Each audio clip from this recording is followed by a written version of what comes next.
saya juga penting ya tentang sejarah berdirinya Jatman. Yang saya tahu diantaranya bahwa pelopor pendirian Jatman, organisasi yang menaungi para guru mursyid dan ahli thariqah di Indonesia kan organisasinya namanya Jatman kayaknya. Ya. Di antara pelopornya adalah mbahnya panjenengan, Romo Kiai Haji Bapak saya. Bapak panjenengan Ya. Kiai, Romo Kiai Haji Nawawi almarhum. Ya. Tapi saya juga sempat mendengar katanya ada sejarah versi yang lain gitu. Mungkin Pak Kiai bisa menjelaskan. Jadi awal berdirinya tarekat secara organisaris itu pemrakarsa berdirinya Jamiah Thariqah tahun 57 itu 4 orang kiai. Oh. Kiai Muslih Meranggen, Kiai Nawawi Berjan Purworejo, Kiai Haji Mandur Temanggung, dan Kiai Haji Masruhan Eksan Meranggen.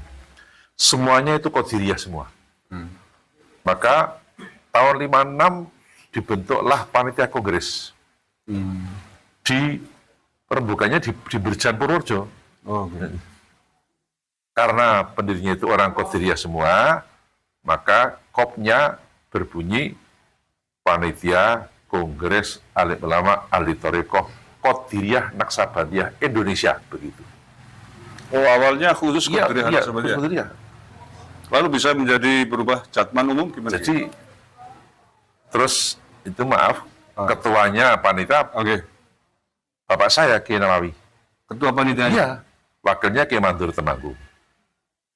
Kemudian penasihatnya pertama Kiai Haji Romli Tamim Petorongan Jombang. Penasihat kedua Bupati Gerobokan Andi Patopoi, Haji Andi Patopoi, kakeknya Haji Andi Melarangeng. Itu. Nah, terus kongres itu hampir-hampir batal karena biaya. Tapi karena bapak saya itu dulu satu kamar dengan Ki Khudri Tegarjo di Lasem, terus Ki Khudri tanya, kongresnya Thariqah itu pura. Bapak jawab, kayaknya rasido. Mbah Khudri, ojo yang ngono, paling-paling bukan orang situ mirang-mirang ke. Mbah Khudri, bapak saya, lah biayanya kepiye? Mbah Khudri, wis aku sih boleh ke biaya. Jadi yang ngono biaya itu Ki Khudri Tegarjo. Oh, gitu.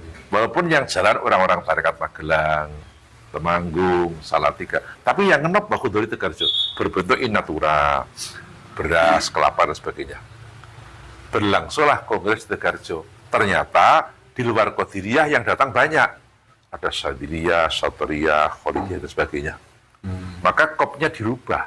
Oh, oke. Kongres Alim Thariqah Mu'tabarah Indonesia belum Jatman waktu itu namanya. Terus para ulama mencari figur Rais Akbar. Para ulama akhirnya ada istikharah.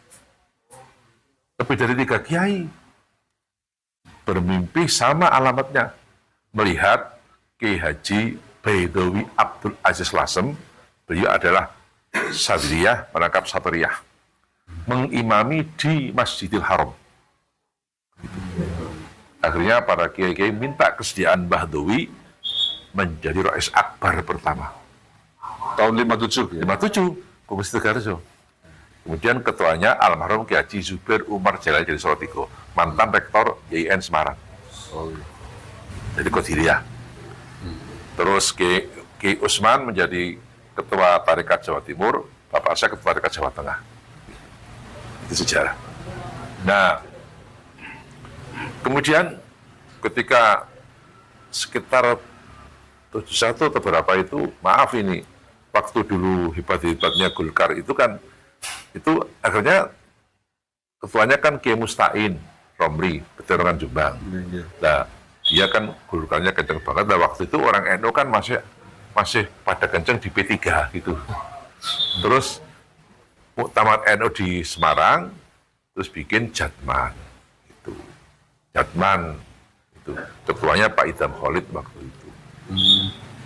Jadi, tapi ketika Muktamar Jatman pertama di Probolinggo di Kiai Mino, Kiai Hasyim Kalikajar Probolinggo itu saya kan ikut di situ, ikut rapat saya. Sehingga Jatman itu tidak menghilangkan sejarahnya sebelumnya. Jatmi sebelumnya itu. Dan pada tahun 57 belum dikasih nama Jatmi itu. Nama Jatmi kan semenjak Ki Musta'in. Walaupun waktu itu berbeda politiknya, tapi keputusan kongres di Kalikajar itu tidak menafikan. Sehingga kongres Jatman pertama di Kalikajar namanya bukan muktamar pertama, ya kelanjutan dari Tegarjo itu. Kalau kelima ke enam. Gitu. Nah, akhir-akhir ini saya nggak tahu persis juga, katanya pendiri Jatman tahun 57 itu bukan 4 orang kiai itu. Katanya Kiai Dalhar Watu Congol, Kiai Sirat Payaman, Kiai Khudri Tegarjo, Kiai Abdul Hamid Kajoran. Maaf, itu nggak benar.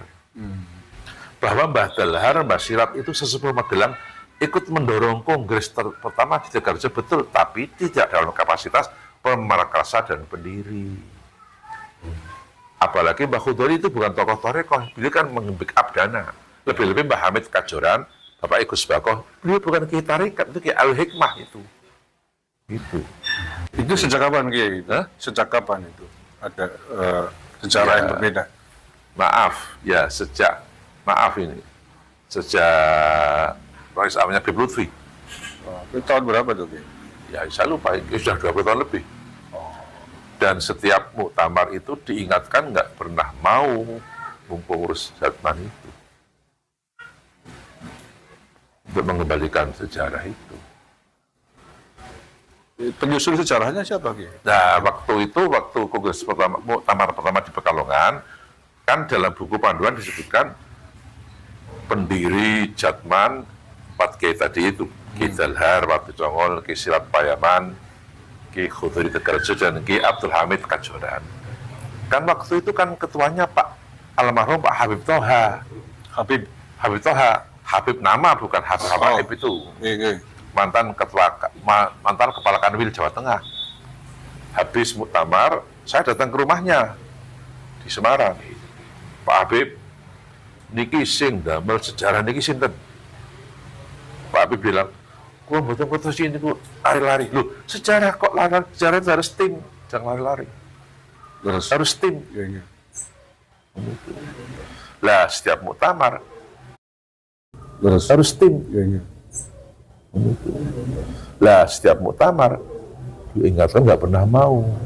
Lah, sebelum muktamar di Pekalongan kan pernah muktamar di Kewagian Pesuruan, almarhum Ki Johari. Ketuanya masih Pak Idham Khalid. Lah, Pak Idham Khalid kan orangnya objektif, ahli waris para pendiri dikenalkan oleh Pak Idham. Ini dari Meranggen, Ki Hakim, putranya Ki Muslih. Ini dari Purworejo, Ki Khalil, adiknya Ki Nawawi, dikenalkan oleh Pak Idham. Tapi akhirnya nggak pernah sama sekali. Kira-kira apa Kiai itu motivasinya? Kenapa ada sejarah yang berbeda? Ya nggak tahu saya. Tanya yang bikin aja, saya nggak tahu. Waktu itu yang bikin nggak menunjukkan apa semacam sanad atau referensi? Nggak tahu. Itu saya tanyakan, kalau betul ngerti ini lari-lari gitu aja. Lah setiap muktamar kan ditanyakan kayak dan minta untuk diganti apa dikembalikan, ya nggak pernah berubah.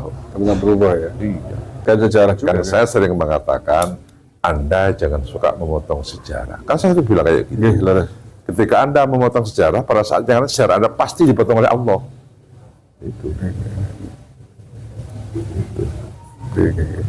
Terus. Dan nampaknya saat ini sedang terjadi. Ya. Oke. Saya pernah mendengar tentang Kiai Haji Umar Payaman Mursyid Qadiriyah Wanaksabandia Magelang. Mungkin bisa diceritakan tentang karomah beliau, Kiai. Jadi dulu di Magelang ini ada seorang Sayyid alim alamah, Mustasar NU cabang Magelang ketika itu. Mustasar NU cabang Magelang ketika itu ada 3. 1, Sayyid Syakab bin Ahmad Al-Jufri, kelahiran Pekalongan. 2, Simbah Kiai Haji Khudhuri Ihsan Tegal Rejo Magelang. 3. Simbah Kiai Haji Hasan Askari atau Mbah Mangli Magelang. Nah, Said Sakab bin Ahmad Al-Jufri pernah meriwayatkan karomahnya Mbah Umar Payaman.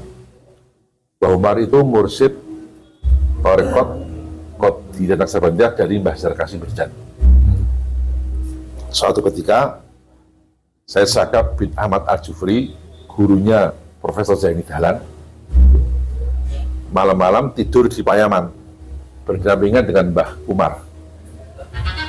Setelah malam, Said Sakab itu bangun, melihat Mbah Umar sudah tidur dengan nyenyaknya. Said Sakab heran, Mbah Umar tidur itu tasbih di tangannya itu berputar terus. Tidur, tasbihnya berputar terus, Mbah Umar Payaman. Terus paginya, Said Sakab bin Ahmad Al-Jufri, mbahnya Habib Fatah Magelang, itu cerita, saya kalau disuruh hatinya bersih kayak Kiai Umar, saya belum bisa. Itu seorang Said kagum dengan Kiai Jawa. Itu. Akhirnya Said Sakab menganjurkan para Kiai di Magelang untuk masuk tarekat kepada Kiai Umar Payaman. Itulah sejarah Kiai Umar Payaman. Beliau mursyid Qadiriyah Naqsabandiyah dari Mbah Zarkasi Berjan. Langsung dari Mbah Zarkasi? Ya, jadi Mbah Zarkasi itu mengangkat mursyid pertama 4. 3 dari Magelang, 1 dari Purworejo, yang di luar keluarga. Yang dari Purworejo, Ki Haji Sirap yang akhirnya bermukim di Johor, Malaysia. Itu asli Purworejo, di Sambuntit. Yang kedua, Ki Haji Umar Payaman. Yang ketiga, Kiai Haji Muzakir Kauman Muntilan, kakaknya Mbah Dalhar, tunggal ibu. Yang ketiga, Kiai Haji Zarkasi Bengkung Secang. 4 inilah mursyid pertama dari Mbah Zarkasi di luar keluarga. Oh. Gitu. Kalau Mbah Zarkasi kan langsung dari Syekh Abdul Karim Banten ya? Betul. Terus selain Mbah Zarkasi yang sekurun, yang langsung dari Syekh Abdul Karim Banten, Syekh Asnawi Caringin Bogor. Terus Syekh Ibrahim Beruntung Meranggen. Dan ada di Surabaya Mbah Khalil, bukan Mbah Khalil Bangkalan tapi Mbah Khalil Surabaya ke bawah ke Hasbullah, terus ke Kiai Romli Pekalongan. Nah, Syekh Abdul Karim itu dari Syekh Ahmad Khatib bin Abdul